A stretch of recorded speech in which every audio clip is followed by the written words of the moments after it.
So now we're gonna dive in, right? Who is your customer? Who is your customer? If you have that figured out in for your business, or if it's a business that you're thinking about, kind of tell us in the comments. Start sharing in the comments. Right. So one thing that I always like to tell people is that your customer is the person that you plan to sell your value to, right? It's not just about knowing who they are, and I'm looking out for people who know who their customers are already. If you're in the digital space, you're trying to gain knowledge about how to get your business in the digital space. Yeah, that's what we're talking about, right? So if you're thinking of a business, tell me in the comments, who are your customers, right? So it's not just about knowing who they are. That's just step number one. Do you understand them? Do you understand what their values are, what their lifestyles are, how they behave, etc.?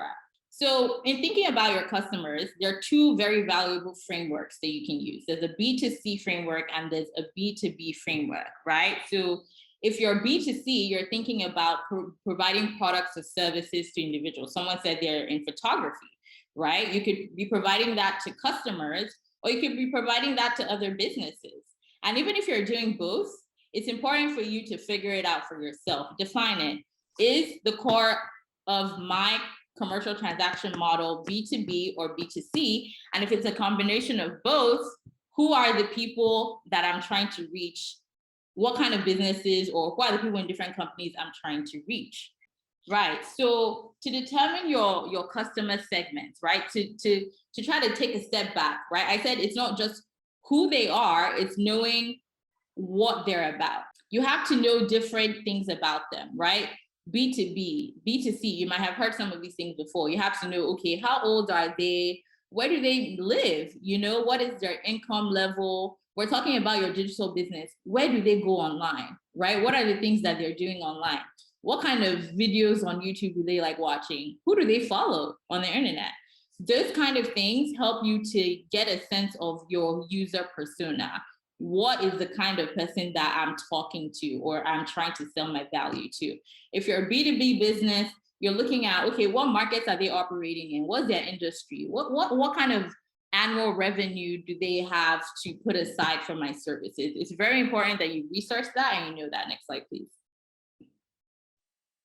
Another thing you need to know is their behavior. Like, what do they like? What is their attitude? Like, what's their lifestyle? What do they do? Are they like 9-to-5ers? Do they typically own businesses? Are they moms? It's important that you know those things about your customer, because those things are going to help you to find the value for them. If you're a B2B, it's important that you know things about whether, is this the kind of business that is price focused, right? What are the kind of things that are valuable to these people? Is it about, providing high quality service? And even if you're doing B2B and B2C at the same time, right? Answer these questions, because you might be thinking that they're the same thing for customers and businesses, but sometimes they're not the same. And it's important that you define that. Next slide, please. So if you have your workbook, make sure you're making notes, right? If you're B2B, B2C, even if you're both, think about them differently, then think about them together, right? So let's talk about, being online. How do you find your customers online if you have a B2B model, right? There's so many different ways. I think what's very important for you to do is not think about businesses as businesses. The people that you connect with are inside the business, right? So for your own business, is it about connecting with the HR manager or the marketing manager? It's important that you know that, because if you're messaging the wrong department, nobody's going to answer you. So for your business, it's important to think of who are the people in these businesses that I need to connect with. And you can, because they're people, they're also online like you. They're on LinkedIn, they're in professional communities, they go to virtual events, including workshops like this, right? Remember I said, start connecting with people in the comments. So some of the people who are your customers could be in the comment section. So it's important that you think about who those people are and you look for ways to connect to them. Next slide, please. So again, if you're also B2C, and some of you might be doing this already, right? If they're online, we talked about, are they on you? What are they watching? How are they connecting with, with their friends? How are they connecting with other businesses? If you're using search engines, what are they doing online? What are they searching for online? And some of them might also, I said virtual events. Some of them might be at different events that you're attending. They might be at fairs. Get to know who they are, because if you don't understand that, it's very difficult for you to define the value, because you don't know what their pain point is. What is a pain point? You don't know what they really need, and you can't really communicate that in terms of the value of your business if you haven't defined that. Some people have B2B models. For you, I mentioned earlier that you're thinking about people, not necessarily the business, right? For an HR manager, what is the thing that she needs? She needs to make sure that she's hiring valuable talent at, at very great deals, and making sure that those people are growing. How can you support that, right? Think about them as people the same way you think about, your customers. So we mentioned earlier that you need to be thinking about your businesses. We've also given you certain examples, right? So that it gets you thinking about your own business, right? If you're B2B, fill that out. If you're both, fill both sections out, right? Who are my main customer targets on B2B, and who are they on B2C? Someone said my target customers are on LinkedIn, business professionals, entrepreneurs who need to take care of their writing needs. Exactly. But I would tell you to drill down deeper, right? What kind of professionals, what are they doing, right? Busy professionals is a bit vague. What department are they in? Who are the people who need the writing the most, right? I would encourage you to drill down, and this way we've kind of listed it out, right? Start getting a sense of what that looks like. Are they freelancers? Are they in the HR department, etc.? Right. So next slide, please. Right, so now we're going to talk a little bit about your value proposition. There's a very, very, very awesome tool that I want to introduce you guys to. Next slide, please. It's called a value proposition canvas. And what it does is that it allows you to make sure that you are positioning your offering in line with your customers' values and needs, right? Your value proposition is what you're offering in exchange for currency, whether that is currency that's going to be paid now or currency that's going to be paid later. Next slide, please. Right, so one thing that you need to think about is what is it you're offering, right? What is your value? And a lot of you have defined that already, but one thing that I want you to note, that it's not valuable until it is addressing a pain point, right? So you might have, let's say, I'm going to give an example of a client that I consulted for, right? She has a streaming company online, right? But one thing that she hasn't defined is, okay, people have Netflix, people have Showmax, people have YouTube, Indani, people have all these other options. What makes you special in the marketplace? What pain point are you addressing? So sometimes you might have started, you have a product or a service that you think is great, but you necessarily haven't thought about how that connects to someone else's pain point that they're going to pay you for. Right. And this is what that canvas looks like. On the left side is called the customer circle, right? Where you have jobs, gains, and pains. Jobs are the problems that your customers have, the needs that they're trying to satisfy, right? So if, for example, you have a recruitment company, maybe your target audience is SMEs, and the problems they're trying to satisfy is that they need high quality people that have the potential to grow, right? So what are the gains? What are the benefits and the needs that are going to increase the value of people buying from you or adopting your service, right? It's not just, sometimes people are not just looking to fulfill a need, but they are looking for those extra benefits. And what are the pains? What are their pain points that they're trying to solve? So your job is to connect your products and services. The products and services is the baseline. right? This is what I'm providing for you to relieve pain. Then there are gain creators, which is, these are the extra benefits that you get from me, right? And that sometimes tend to be your differentiating factor. And then your pain relievers are the things that help alleviate pain, right? So those things can be like your customer service, etc. Those things that just make it a little bit sweeter than everybody else's, right? So if you have an existing business and you haven't kind of thought about it this way, it's important for you to take a step back, think about those categories and connect the things that you're offering to those things. And that helps you kind of describe your value better. Next slide, please. All right, so again, we filled an example out for you. So it's important that you think about it for your own business too, B2B, B2C. What does that look like? What is the value proposition for me? What are the pain points that I'm solving? And kind of fill that out. Next slide, please. Right, so now we're going to talk about your operations, your operating model, right? So next slide, your operating model is made up of about 5 different things, right? Your activities, your partners, your resources, your customer relations, right? Excuse me.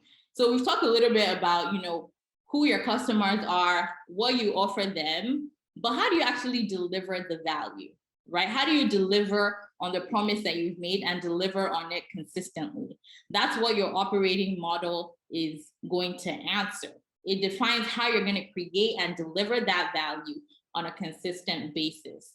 And sometimes because maybe you're a small business, you have to strategically think about capacity. What are the things I'm going to handle? What are the things that I'm going to need to outsource, right? For example, if you're online, we're talking about being a digital business. Do you have the capacity to have your own logistics, or is that something that you need to outsource? And can you find a partner that's consistent, really reliable, and going to get you a good deal? So those are the kind of things that you need to think about in terms of your operations model. Next slide, please. So your operations model needs to define everything from your key activities. What needs to happen for you to deliver value, right? Next slide, please. Your key partners. I mentioned earlier that you might need partners to handle logistics. What kind of key partners do you need? And how are they going to help you? What is the value exchange between you guys? Your key resources, what are the inputs that you need, right? So for example, like if you're online and you're delivering physical products, how are you going to deliver that? If you're delivering a service, are you going to be delivering it via Zoom? Is that the best service for you, for instance?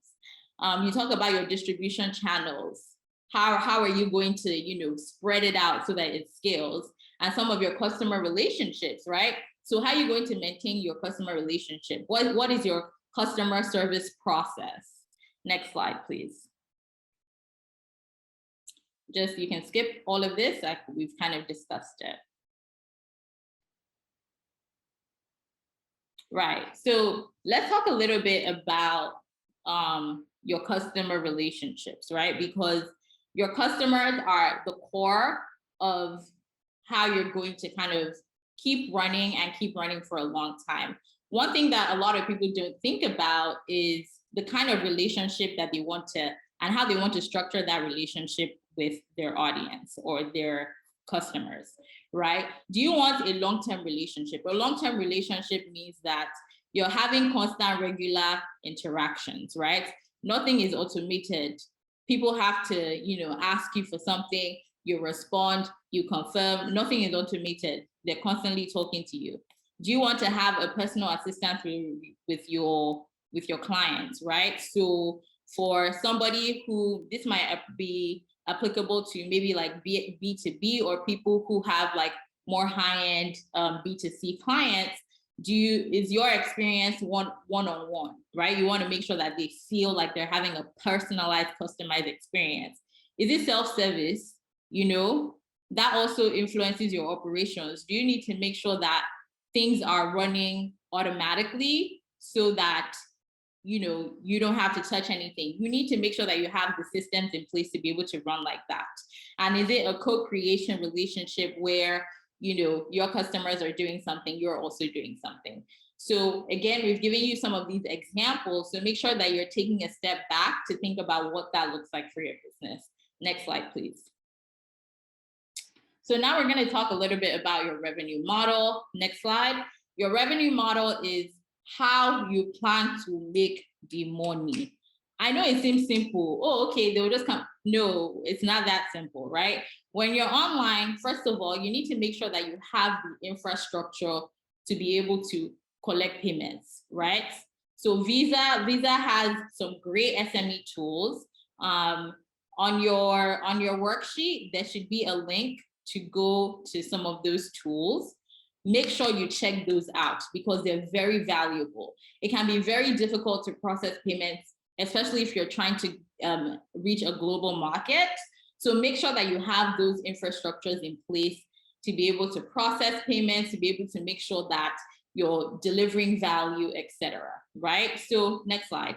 Your revenue model consists of two things. It consists of your cost structure, right? As well as your revenue streams. I was talking earlier about your operating model, right? This is where your cost structure comes into play, right? So for example, if you have a partner that has high expenses that you cannot sustain, those things affect your cost, which are going to affect your revenue model, right? So what kind of expenses can you incur and what kind of expenses can you cut off to be able to make sure that you have a sustainable cost structure? Then the flip side of that is your revenue stream. How are you consistently making money, right? So for somebody who's a photographer, right? There are different ways that you can make money, right? So let's say one of it is actually taking photographs, right? Maybe that's not necessarily going to be an everyday thing.